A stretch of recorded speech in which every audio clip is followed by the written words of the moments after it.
এই ঠান্ডার দিনে কারা কারা বলো তো চিলি চিকেন খেতে পছন্দ করো? আমি কিন্তু খুব ভালোবাসি, আর এই শীতের সময় কিন্তু চিলি চিকেনটা আমি বেশ ঘন ঘনই বানাই। তো তোমরা কারা কারা পছন্দ করো অবশ্যই কিন্তু কমেন্টে জানিও। তো যাই হোক বন্ধুরা, আজকে হলো শুক্রবার, আর এখন কিন্তু বেজে গেছে প্রায় 12টা মতো, সকাল বলা যায় না, দুপুর 12টা। তো যাই হোক, আমি একটু গেছিলাম উত্তরপাড়াতে, সেটা আমি সকাল 10টা নাগাদ বেরিয়েছি।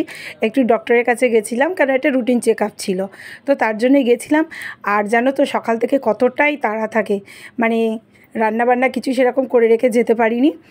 পাপাকে টিফিন করে খাইয়ে ওকে স্কুলের টিফিন দিয়ে রেডি করে মানে বেরিয়েছি স্কুলে। তারপরে আমি ঘরে টুকটাক কাজকর্ম সেরে ওর সাথে সাথে কিন্তু আমিও বেরিয়ে পড়েছি, কারণ 10টার মধ্যে আমাকে পৌঁছতে হবে। তো তার জন্য রান্নাবান্না করতে পারিনি। তো বাড়িতে গিয়ে রান্না করব, আর অনেকটা বেলা হয়ে গেছে, তো প্রায় 12টা মতো বাজে, আমি এখনও কিন্তু বাড়িতেই আছি। তো মানে ভীষণ ছটপট লাগছে যে কতক্ষণে বাড়ি যাব, কারণ রান্নাবান্না করতে হয় বাড়িতে গিয়ে। তো যাই হোক, বাড়িতে চলে এসেছি। আর এই যে আমি কিন্তু চিলি চিকেন বানাবো, আর চিকেনটা কিন্তু আমি ম্যারিনেট করেই রেখে গেছিলাম। বোনলেস চিকেন ছিল এখানে 1 কেজি মতো। তো আদা, পেঁয়াজ, রসুন আর তোমার ধনেপাতা, কাঁচা লঙ্কা একসাথে পেস্ট করে মেখে নিয়েছিলাম। একটা ডিম দিয়েছিলাম, আর দিয়েছিলাম অল্প পরিমাণে বেকিং সোডা আর পরিমাণ মতো কর্নফ্লাওয়ার, ভিনিগার তো লাগেই, আর নুন হলুদ যেটা লাগে, এগুলো দিয়ে ভালো করে মেখে রেখে গেছিলাম। তো এসে একটু নর্মাল করে নিলাম, বার করে এই যে ভাজতে শুরু করে দিয়েছি, কেন যেহেতু অনেকটা দেরি হয়ে গেছে। তো ভাবলাম যে না, আর এইভাবে মানে বেশিক্ষণ সময় দেওয়া যাবে না, অনেকটা নর্মাল করতে গেলে আর রান্না করতে হবে না। তো যাই হোক, চিকেনটা কিন্তু আমি এইভাবেই করি। তো এর আগেও আমি কিন্তু চিলি চিকেন তো রান্নাটা তোমাদের সাথে শেয়ার করেছি, ভাবলাম আজকে আবার একটু শেয়ার করি। তো এইভাবে কিন্তু চিলি চিকেন রান্না করলে সত্যি অসাধারণ লাগে। তোমরা তো নিশ্চয়ই পারো, আর যারা এইভাবে না করতে পারো তারা আমার রেসিপিটা দেখে নিয়ে অবশ্যই বানিও, আর তারপরে কিন্তু খেয়ে নিয়ে তারপরে আমাকে বলবে। তো যাই হোক, চিকেনগুলোকে কিন্তু আমি এরকম মানে একটা একটা করে এরকমভাবে লাল লাল করেই ভেজে নিই। আর তোমাদেরকে তো এর আগেও বলেছি, চিলি চিকেন করলে আমার বাবা যদি ঘরে থাকে, তো মানে পকোড়াটাই ও খেতে থাকবে, খালি বলবে আমি চিলি চিকেনটা আর খাবো না, এটাই আমাকে দাও। তো আজকে তো স্কুল আছে, তো তার জন্য আর ও পাবে না, এটা কোনো ব্যাপার নেই। তো যাই হোক, আমার সব ভাজা হয়ে গেছে। তো এবার চিলি চিকেনটা বানাবো, আর আমি কিন্তু এর ফাঁকে অন্য একটা কড়াইতে করে ক্যাপসিকাম আর পেঁয়াজটা ভেজে তুলে রেখে দিয়েছিলাম।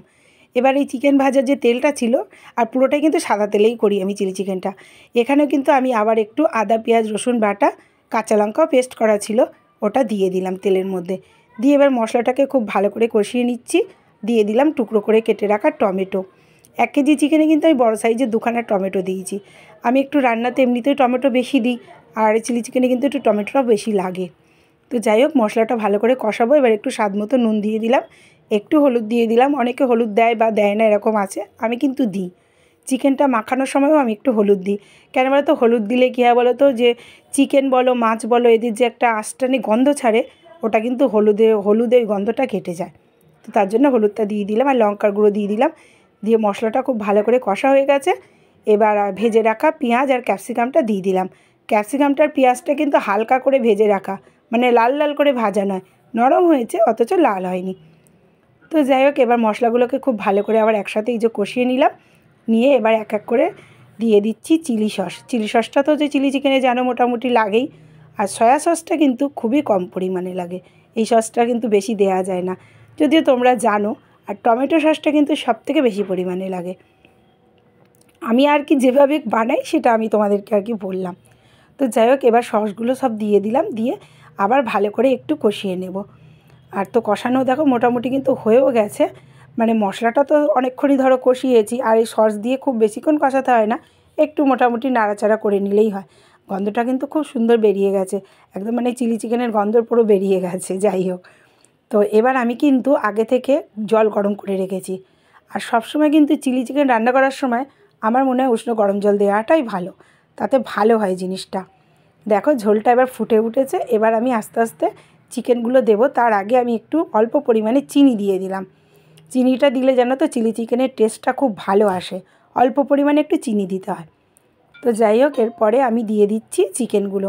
সব তো চিকেন আগে থেকেই ভেজে রেখেছিলাম, তোমাদেরকে তো দেখিয়েছি। তো চিকেনগুলো দিয়ে দিলাম। তো মানে মোটামুটি 1 কেজি চিকেন কিন্তু চিলি চিকেন বানালে অনেকটাই হয়। আর আমার কিন্তু চিকেনটা পুরো বোনলেস চিকেন ছিল, একটু হাড় ছিল না, ওইভাবেই নিয়ে আসতে বলেছিলাম। তারপরে আমি ঘরে একটু ছোটো ছোটো করে টুকরোটা করে নিয়েছি। তো বন্ধুরা কী বলবো, চিলি চিকেন কিন্তু আমার বানানো একদম রেডি। তোমরা এইভাবে চিলি চিকেন বানিয়ে একবার খেয়ে দেখো, রেস্টুরেন্ট হার মেনে যাবে। আমি মানে গ্যারেন্টি দিয়ে বলতে পারি যে রেস্টুরেন্ট হার মেনে যাবে যদি এইভাবে এই পদ্ধতিতে তোমরা করতে পারো। তো চলো আমার রান্নাটা কেমন হয়েছে অবশ্যই কিন্তু কমেন্টে জানাবে। আর যেহেতু অনেকটা চিলি চিকেন বানিয়েছি তো তার জন্য 2টো পাত্রে রেখে দিলাম। তো চলো এখানেই শেষ করছি। আর অবশ্যই কিন্তু তোমরা বানিয়ে অবশ্যই আমাকে কমেন্ট করে পরে জানাবে। চলো টাটা।